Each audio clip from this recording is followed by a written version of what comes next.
Satuan Tugas Pangan Mabes Polri akan mengusut viralnya diduga minyak goreng tumpah ke laut yang beredar di media sosial. Kepala Satgas Pangan Mabes Polri, Irjen Pol Helmi Santika mengatakan pihaknya akan melakukan pendalaman atas video yang turut dilengkapi caption. Sebagai informasi, video itu viral di media sosial dengan durasi 28 detik, di mana dalam video itu memperlihatkan tumpahnya cairan berwarna kuning yang diduga merupakan minyak goreng. Cairan yang diduga minyak goreng tersebut mengalir dari kapal yang sedang bersandar hingga mengarah ke laut. Terlihat juga di video tersebut banyak masyarakat dari atas kapal yang menyaksikan tumpahnya cairan diduga minyak goreng itu.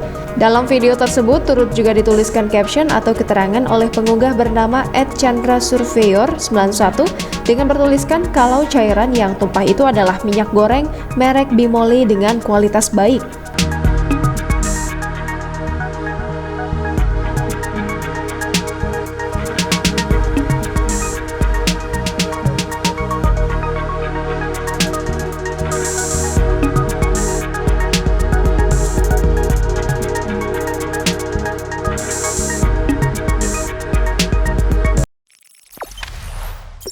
Jangan lupa subscribe, share, komen, dan like ya!